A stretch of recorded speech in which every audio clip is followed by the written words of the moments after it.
Now. There we go. Morning. I want to thank everybody for coming today. My name is Vicky Marizani, and I'm the Executive Director of the Independence Chamber of Commerce and Visitor Center. Thank you so much for being flexible after our snow day last week. I was worried this morning at 3 a.m. It said flurries outside, and I was like, we're going with it, either way. I want to start today with introducing some people in Independence. We have the City of Independence, City Councilor Marilyn Morton, City of Monmouth City Manager Marty Wine, City Councilor Roxanne Belts. We have WU President Dr. Peters joining us today. Where'd he go? There he is. And then also I wanted to have all of the Chamber Board members stand up for just a minute so we can acknowledge you guys. Some quick housekeeping. This event is being taped today, so if somebody doesn't know you're here, go sit in the back. There's coffee and cookies in the back. Please help yourselves. I plan on spoiling everybody's lunch today. Bathrooms are out the main door to the left if you need to go. And we'll have time for a little bit of Q&A after both mayors have spoken, so please keep your questions until the end. And today we're going to start with an update from the City of Monmouth. So Mayor Koontz has been a member of the Monmouth-Independence community for over 40 years, starting as a volunteer at Central High School. Formerly with West Coast Bank, she is currently the Director of Finance and Operations at Central School District and served on the Board of Trustees of Western Oregon University. Cease has also been a long-standing board member of the Monmouth-Independence Community Foundation, where she has seen the charitable assets grow from $200,000 to $2 million. Cease led the petition drive to allow the sale of hard liquor in Monmouth, and despite that, she was elected Monmouth City Councilor, where she served 2010 to 2014, then elected mayor in 2018. She was recently recognized with the Leadership Award for Medium-Sized Cities from the Oregon Mayors Association, a high honor from her esteemed colleagues. Please help me welcome Mayor Koontz.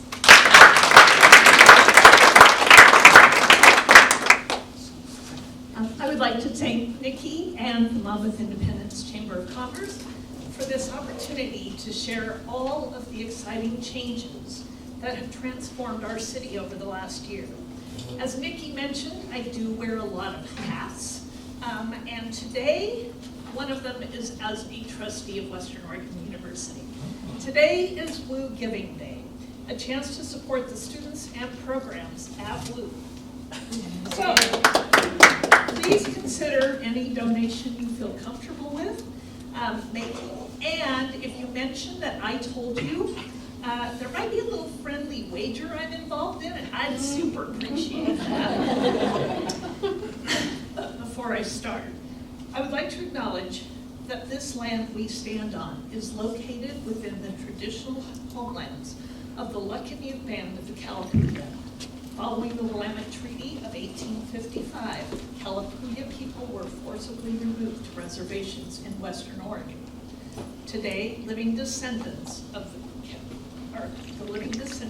people are part of the Confederated Tribes of Grand Ronde Community of Oregon and the Confederated Tribes of the Siletz Indians.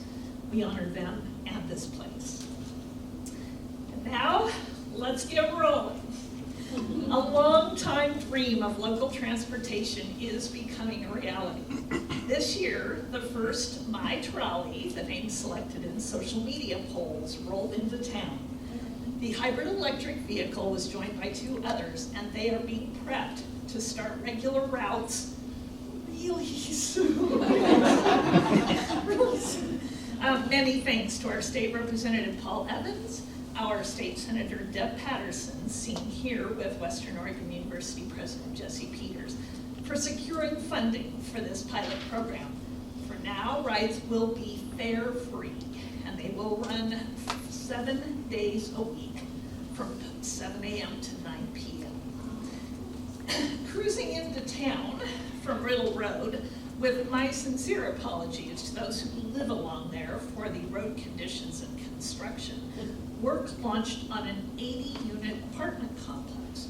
The master plan actually includes space for a city park, which will bring a new playground as well as a trail connected to Ash Creek to that part of town.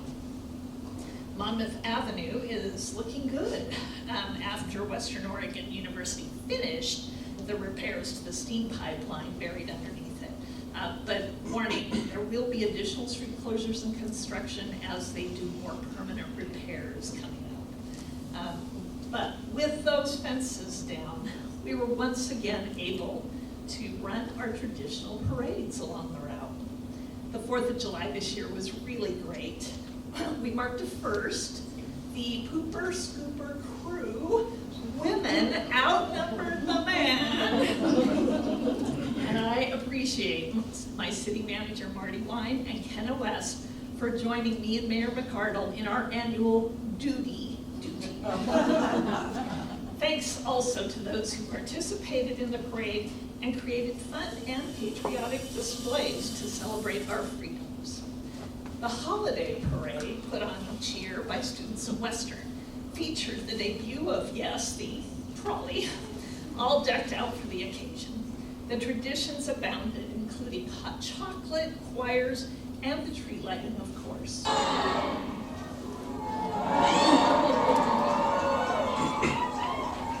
Rounding the corner on our route, we see probably the most visible physical changes to a single block of Monmouth since the 40s or 50s. Main between Monmouth and Warren is hardly recognizable. On the north side, our very own skyscraper is bustling with 3 floors of residential space and businesses on the ground level. Monmouth Commons is proving a really valuable addition to a more lively downtown. And there's this.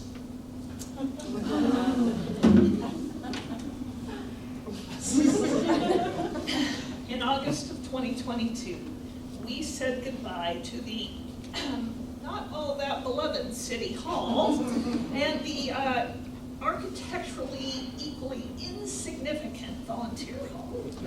Current and former employees, elected officials, and neighbors gathered as the giant equipment roared to life, crushing sections of each building. A few community members took this opportunity to say a personal farewell. Ready? 5, 4, 3, 2, 1.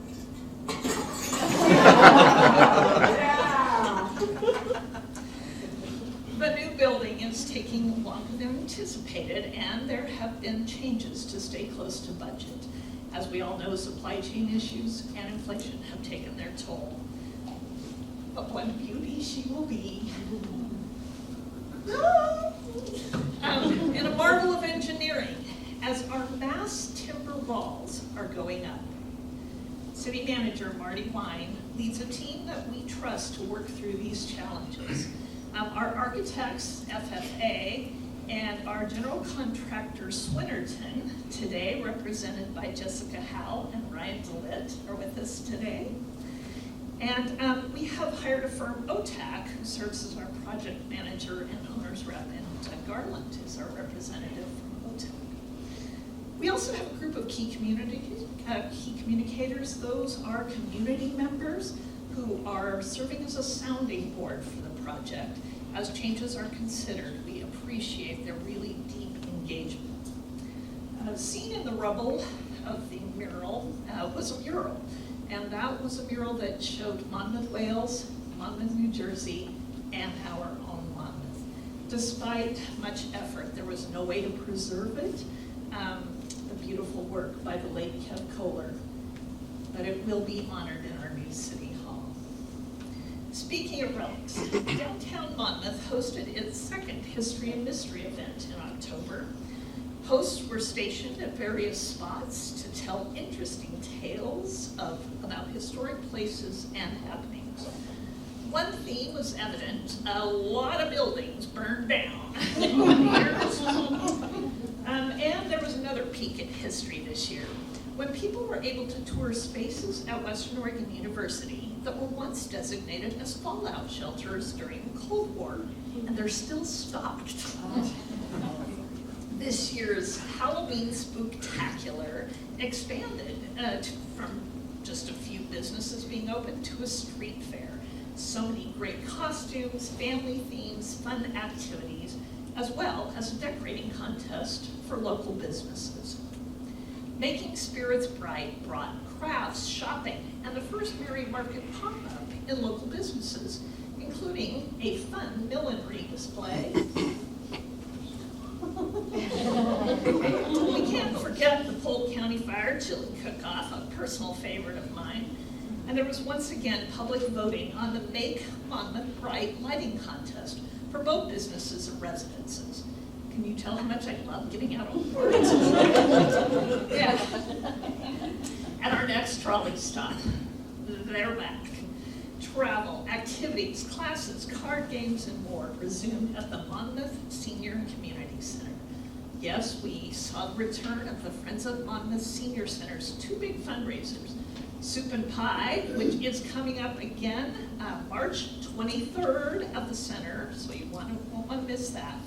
And the best $8 breakfast in town, the first Saturday of every month from 8:30 to 10.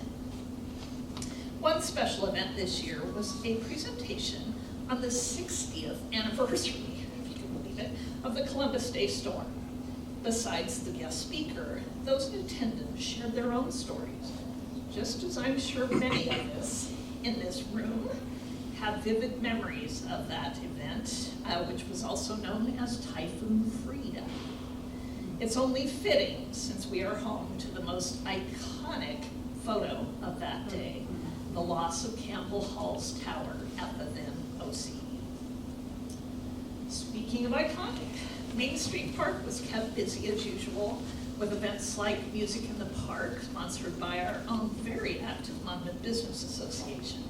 Our 4th of July activities, including vendors, kids' crafts, and a greatly expanded art show organized by the All-Volunteer Arts and Culture Commission. A June festival, Monmouth Pride, continues to show our community's commitment to being a welcoming, safe space for our LGBTQIA+ members.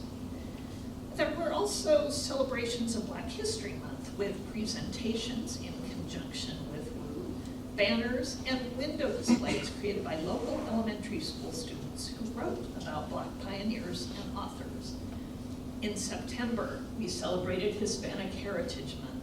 This is particularly meaningful as WU is pursuing a national designation as an Hispanic serving institution. Being a community that truly welcomes and embraces these students, often first-generation college goers, will help Western reach that goal. We pledge our support to these efforts. And fall brought a new party to town. Manat Day was sponsored by the Marshallese American Network Interacting Together. They chose Monmouth for their inaugural event because many of the group's leaders and their fellow Pacific Islanders attended the old Oregon College of Education on a special tuition arrangement back in, well, my day. We were beyond honored to welcome the President, David Kabua, and First Lady Ginger Kabua, the Minister of Foreign Affairs, Kathleen Kabua, a senator from their parliament, and a U.S. ambassador. Folks came from as close as Salem, where Manat is headquartered, and as far away as Springdale, Arkansas, which, interestingly, was where many Marshallese Americans have settled. The day was full of ceremony, vendors, music, great food, and traditional games. And I really hope you will join us. They are coming back in October for a Friday night to all-day Saturday event, so you won't want to miss this. It was super fun. But that's not all. Here's a sneak peek at a brand new event. Join us on Main Street Park this May for the first annual Peacock Festival. Love them, hate them, might as well celebrate them. So some more downtown happenings. This year, downtown businesses got some love from Wolfie, the WU mascot, celebrating WU Wednesdays. This is an ongoing promotion and partnership. Wear your WU gear or show WU ID to get discounts at local businesses on Wednesdays. We also got to welcome several new businesses. Partnerships in Community Living opened the Prism Gallery, formerly located in Salem. Prism features artworks of the individuals PCL supports. The space at the corner of Main and Knox also provides a great place for creativity, crafts, and I believe it might be even open to the public to rent for parties. I'm getting the nod from my PCL peeps here, so yeah, parties and events for rent. Food. Who ever thought Monmouth would be the place where you could get, well, besides booze, food like Papa Wilson's Soul Shack, Habiba Mediterranean, handcrafted caramels from Maui Bells, and now the Smash the Beaver XL Challenge from Aaron and Jack's Snack Shack. As we move through town, I want to take a moment to recognize the work of our Volunteer Historic Commission. A couple of years ago, they became determined to tell the story of the train known as the Peanut Roaster that ran to Independence with a stop in the big metropolis of Talmadge. The commission began with a commemorative plaque on Jackson Street at Main Street Park.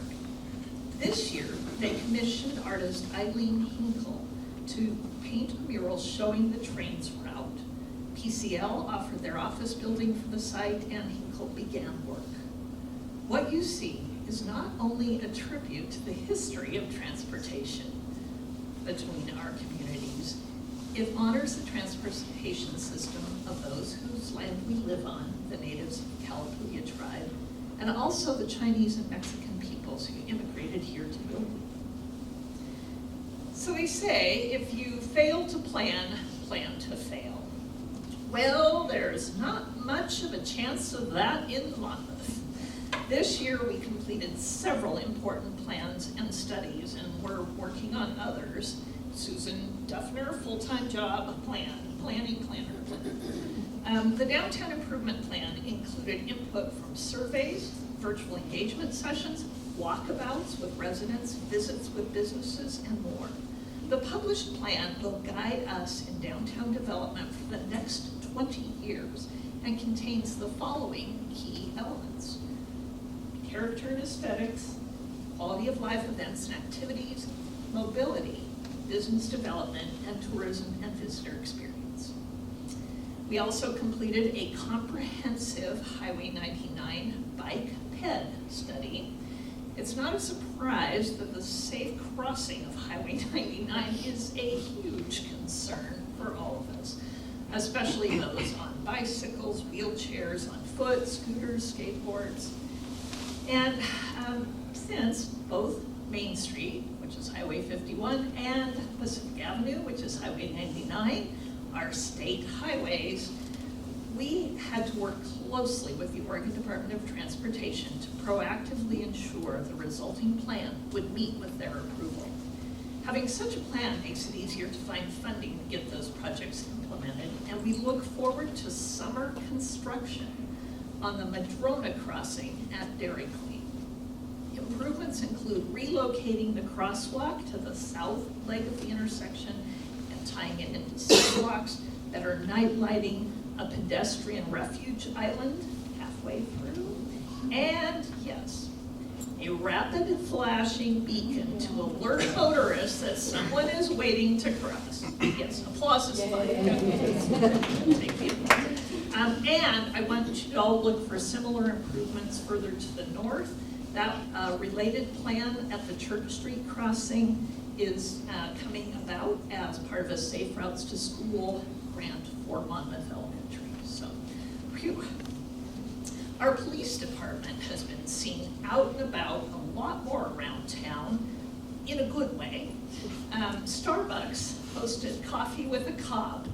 Officers and staff helped out with the MES Jogathon, and we partnered with other local law enforcement agencies for a holiday shop at the Cop event, offering kids an opportunity to see our officers as the amazing community servants they are. Better yet, at a recent job youth fair at the gate, officers from both Independence and Monmouth talked to students about their careers. As we near the S-curves, we pass Monmouth Montessori School, which will be renovated to serve students K through 6 grades. We have a couple of new businesses, a coffee shop, Doggy Dreams, and Sundew Tattoo moved into the renovated Central Vet Clinic, which brings us to 2 tattoo emporiums with the New Leaf Tattoo Parlor, also downtown. And finally, probably one of the most talked about developments in Monmouth-Independence over the last 20 years, yes, it's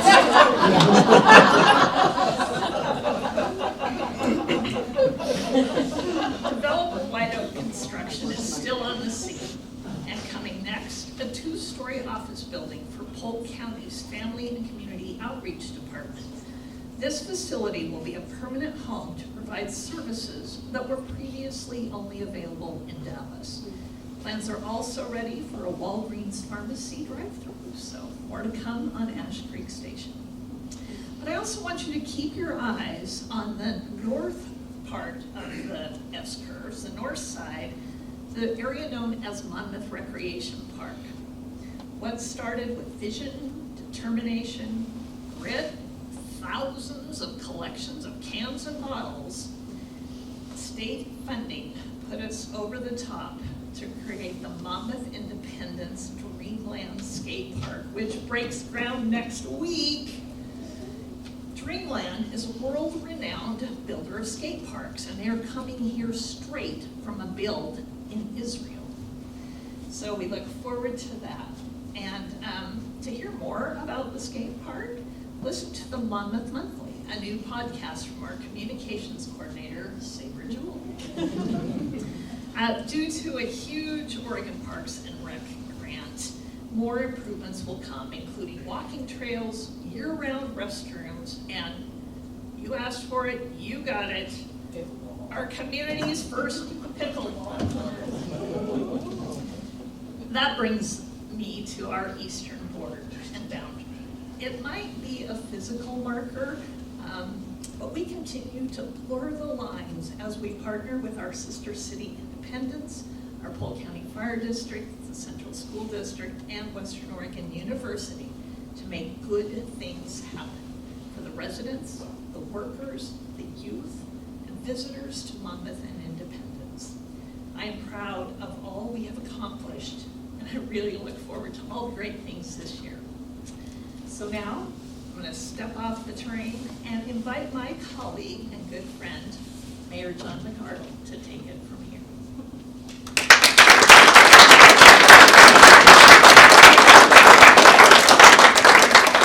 A little intro here. Taco Bell was probably the most calls I've ever received at the chamber in the 20 months I've been there, so I might be a regular. Thank you so much for the update. So next we have an update from the Mayor of City of Independence. After 30 years in higher education as Director of Development and Governmental Affairs at Lynn-Benton Community College and previously at Western Oregon University, Mayor McArdle is now a Senior Fellow at the Hatfield School of Government with Portland State University. Mayor McArdle is in his 25th year as Mayor of Independence, where he lives with his wife Patty. Under his leadership, the city has received numerous awards: All-America City, Great Strides, LOC Award of Excellence, etc. He is past president of the League of Oregon Cities, past president of the Oregon Mayors Association, current president of the League of Oregon Cities Foundation, a founder of the Monmouth-Independence YMCA, former president of the Monmouth-Independence Chamber of Commerce, and was Chamber First Citizen in 2004. He's a long Rotarian who helped found the Corvallis After 5 Club, serving as its first president and is a current member of the Monmouth Independence Club. John has served on the Governor's Homeland Security Council and is currently serving on the Governor's Regional Solutions Advisory Council. Also of interest, Mayor McArdle is a retired U.S. Olympic team member, representing the U.S. internationally in 3 different decades. He is currently the president of the Oregon Chamber of the United States Olympic Paralympic Alumni Association. Please help me welcome Mayor John McArdle.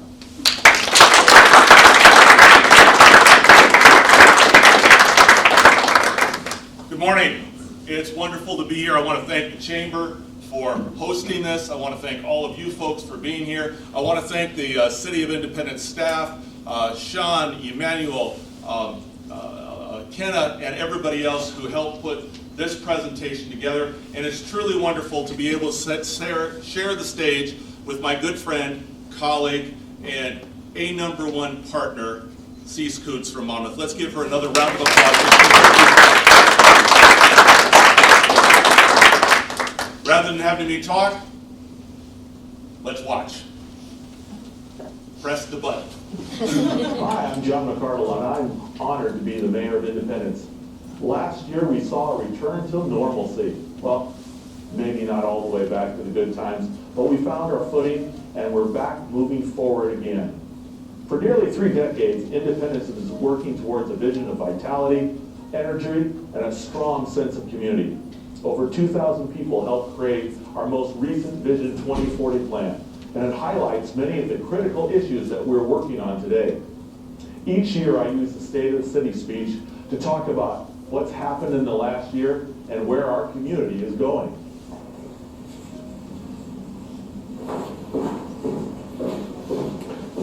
This year I'm thrilled to do things a little differently.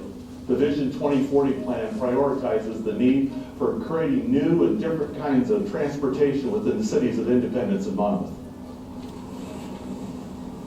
Isn't this a great historic looking trolley? I'm going to hop on and show you what's going on in our town. Starting in March, you'll be able to ride this trolley too. This service, underwritten by a legislative grant, will run daily on Monmouth Street between downtown Independence, downtown Monmouth, and Western Oregon University. It'll run every 15 to 20 minutes, helping people of all ages get around our community. It's the result of a great partnership between our 2 cities and Western Oregon University. I want to extend a special thank you to Representative Paul Evans and Senator Deb Patterson for securing legislative funding that is taking this new transit system from a dream to a reality. You going to get on? Take a ride? Come take a look with me. Last year I talked about all the ways we work to support our community and businesses in the wake of the COVID crisis. We just wanted to get back to normal, and our goal was to position Independence to be at the forefront of the recovery. While there's always more to do, I'm pleased with the recovery and the resilience our community has shown. We're continuing to offer support for our businesses and residents where we can. Our businesses are hiring and growing, which is a great foundation to build from. I was thrilled that things got back to normal last summer with a full slate of concerts, movies, and other events drawing pre-COVID levels of crowds. We had near record crowds for the Independence Days, and it made me personally very happy to host a ceremonial naturalization ceremony for new U.S. citizens as part of the events. What better way to celebrate America than visibly demonstrate that we are a welcoming and inclusive community? Our events always bring lots of people into downtown during the summer, but people are coming now throughout the whole year. The new museum is drawing increased numbers of people while enhancing our downtown with off-site exhibits and programs. The Independence Landing development is doing exactly what we hoped it would, supporting the continued growth and vitality of our downtown and community. People living in the apartments are regulars in our downtown businesses, as are the people that stay at the Independence Hotel. Occupancy at the hotel is above pre-COVID projections, and we're working with them to position Independence as a hub for visitors in Polk County. Additionally, in the last year, the hotel has brought board meetings to town, legislative groups, private foundations, classes, and trainings, even a statewide meeting of the Knights of Columbus. We've become a desirable place to meet and to gather. This isn't just tourism. People are coming here to do business. Osprey Point opened in 2022, bringing even more people to live in and support our downtown. The building also houses several new storefronts, which are filling up with wonderful new businesses. The city made an investment installing the road, water, and sewer for Independence Landing. This investment is being paid back by increased tax revenues from these new properties ahead of schedule because of the economic vitality this project has created.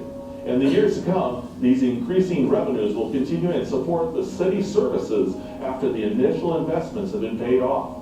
New businesses are popping up all over town. The Golden Hop Saloon, the Dapper Dog, Urban 53, Girlfriend's Place, Ashley So's, Witch's Vine, and Bombastic are all opening in downtown this year, and Divine Distilling is opening farther up to the north on Highway 51. I think about everybody else, was really excited to hear that Jackhammer is working on Station 203, formerly known as Independence Station. The building's current owner has submitted building permits and is working to secure financing in this challenging financial environment. When I spoke to Aaron Young a couple of weeks ago, he said that he's excited to have opened Osprey Point, and they've been working hard on Station 203. I think we're all hoping for a successful conclusion to this project. Central Plaza's new owners are continuing its revitalization after the opening of Rotary Outlet and Dollar Tree. FCR went fully remote during COVID, which created space for an expansion of Anytime Fitness and the liquor store, and the space for more new businesses. We continue working to support the growth of existing businesses, partnering with Monmouth to create a business technical assistance program and a Marketing Mondays series to help business owners build expertise in key areas. People see this activity. They recognize that Independence is a place that supports business and helps them to thrive. It's one of the reasons that Western Interlock has chosen Independence for a $25 million expansion of their production facility. They say it will be the most advanced facility of its kind in the country and will create somewhere between 30 and 50 new living wage jobs. We have the plans in hand. Helping small business leads to big business. Helping big business leads to small business. We need them all to be a well-rounded community with opportunities for everyone. Transportation is important to all of us. Independence has 2 creeks and a railroad within its city limits. That makes it challenging to get it wrong. We've been busy working to make things better. I'm happy we were able to open the rebuilt F Street Bridge last summer.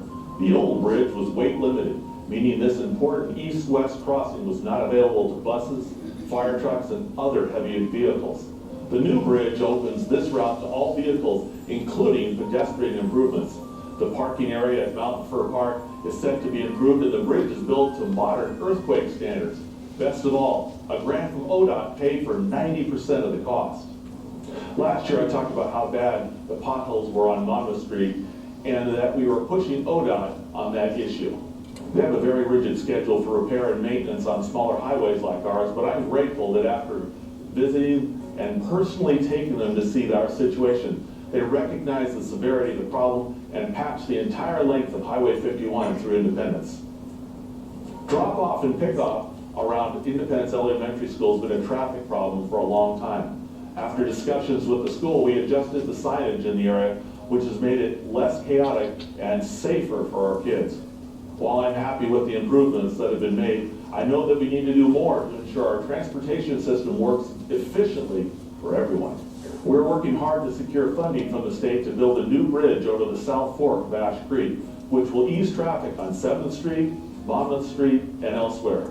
We're also working through the regulatory process to gain approval for a new southern arterial, which will include a crossing of the railroad. These projects will be critical to keep people moving and ahead of the growth that is happening in the southwest part of Independence. Other parts of Independence will get improvements too. Polk County is moving forward with intersection improvements at Gun Club Road and Hoffman that have been funded by the Safe Routes to School grant. The same source is funding a city project to create a bicycle and pedestrian corridor between Independence Elementary School and Henry Hill, which will include improvements on Monmouth Street to make it safer for pedestrians to cross. ODOT will also be installing audible crossing signals near the high school to make crossing easier for our residents who can't see that well. It's important that our transportation system works for everyone in our community. We've been working hard to keep up with our sewer and water infrastructure. We've launched an upgrade to the 9th Street lift station, which will double its capacity to handle the growth in Southwest Independence. I want to express my appreciation to Representative Paul Evans and Senator Deb Patterson and the entire Oregon legislature, which gave us a $2 million grant to help fund this important project. You know, it's one thing to pump wastewater and it's yet another thing to treat it. This year, we're launching a multi-year project to expand the capacity of our wastewater treatment plant. Because of good fiscal planning and our ability to secure grant funds for some projects, we'll be undertaking this first portion of the project without having to seek additional resources. These projects are part of our new wastewater master plan, which maps out our infrastructure needs for the next 20 years. Most of these needs are based on future population growth and development. So we also updated our system development charges to ensure that new development pays its fair share of the cost for the infrastructure needs that it creates. We've spent a lot of time working with our state and federal elected officials and their staff members, as well as agency friends, to support our infrastructure efforts. We're turning over every rock and making sure we get what we need to thrive. As we upgrade our infrastructure to support our community in the years to come, we're also working to ensure that our community remains a livable place for all our residents. This availability and affordability of housing is a significant challenge in Independence and the rest of the state. There aren't any easy answers, but we're working with potential partners to meet both our local challenges and our part of the statewide need. Using a grant from the state, we've launched a housing needs analysis to determine what types of housing we need in our community. We'll follow that with a housing production strategy to identify ways to support construction of needed housing types. This will ultimately require partnerships with others, including the state of Oregon. If you weren't able to give us your thoughts on the process so far, we still have several informational videos on our YouTube channel, and we'll be able to continue to engage the community as we begin discussing the production strategy. With the increased cost of housing, we also have seen an increase in the number of people who don't have a place to call home. This is a critical issue for me and for all of us. It's also one that we can't solve by ourselves. I'm proud that we have partnered with other governments in our region to create a homeless alliance which works to align resources to support people in rural Polk County. The best way to prevent homelessness is to keep someone from becoming homeless in the first place. That's why a lot of our work and the partnerships work has focused on connecting resources to people who are in danger of becoming homeless. This work is invisible to the average resident in Independence, but I can tell you there have been some tremendous successes. We've been working with unhoused people in our downtown and getting them connected to support programs. Most are here because they have strong ties to our community. Our folks know them by name. It's challenging work, but we've had some successes. There are fewer homeless people in downtown now than there were last year. Recent court and legislative decisions require us to make some difficult choices in the coming months, trying to balance the needs of our community with the rights of our unhoused people. These are difficult conversations to have, but we will approach it from a place of respect and a desire to do the right thing by everyone who lives in this community. Housing affordability and homelessness are issues that the community has identified as priorities in the Independence Vision 2040 process. There are no easy answers, but our clear vision helps us stay focused and find partners who want to achieve the same things that we do. Together, we can do more. A great example of this is the county's work placing mental health counselors, including bilingual ones, at our schools while helping to establish a resource center at the school district's Ash Creek Center. Support for resource navigators and mental health services, particularly for our kids, was a high priority in our Vision 2040 plan. Thinking about kids, it's important that our kids have things to do in town and ways to be active. There's a clear need for a community recreation facility, a place that can serve kids, families, adults, and seniors. You know, the pool died last summer.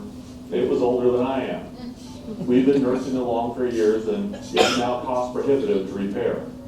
This is the time to think about what we can do for our community going forward. There are lots of potential partners, and we'll be launching a community engagement process to hear what you think makes the most sense. We've been steadily working to improve Sunset Meadows Park in the southern part of town for the last few years. I'm thrilled that we recently received a grant that will fund nature play equipment, picnic tables, and benches. Pacific Power is committed to providing the trees that will help make the park a welcoming and enjoyable place. We had a great time last fall celebrating the neighborhood, announcing these successes and planting the ceremonial first tree. I'm looking forward to seeing the work start this summer. As a retired member of the U.S. Olympic team, I'm a big believer in the value of youth sports for its physical, social, and economic benefits to the community. We have land remaining at Independence Sports Park and are wrapping up a feasibility study to determine the best uses for the land, as well as the most efficient way for the facility to be managed. It takes time and a process. And as with everything, it can be fast, cheap, and good, but you only get to pick two. In our Parks Master Plan, our community identified a clear priority of creating more and better connected trails in the community. I'm pleased that we've started preliminary design work on the southern extension of the Willamette River Trail, which would run past City Hall all the way to the southern city limits. It's wonderful how many people use our riverfront trail system, even on a cold winter day. Things don't just happen. It takes the work of many, many people.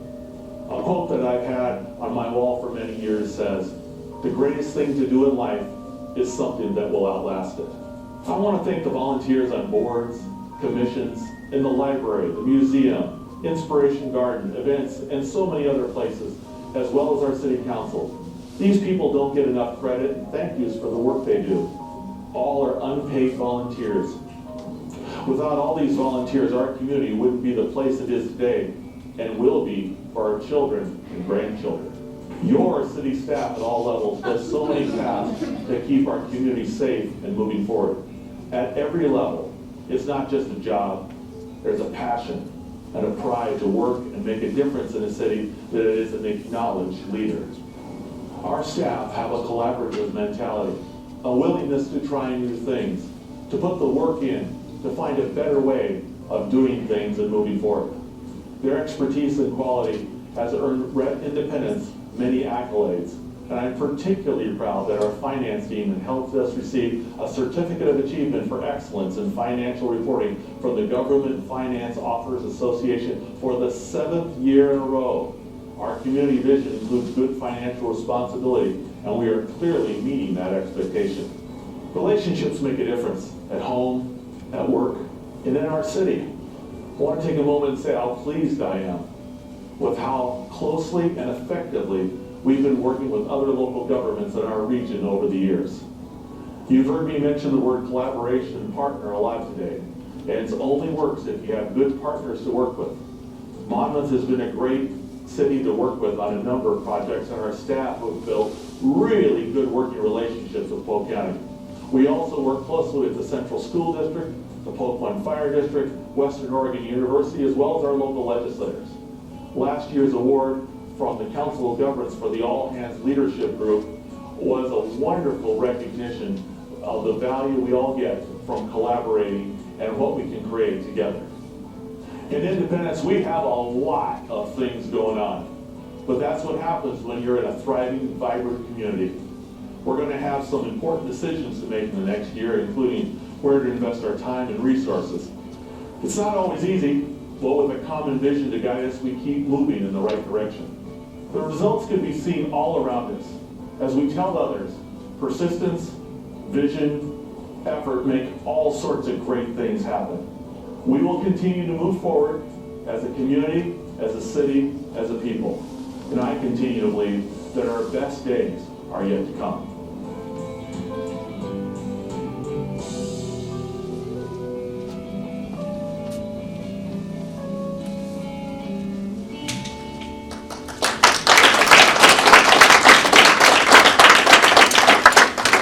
Thank you, Mayor McArdle. I think we have some great things going on in both towns, and this is pretty exciting to see. We're going to open it up to questions right now.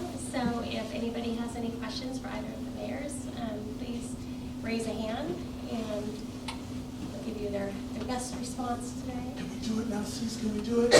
Okay.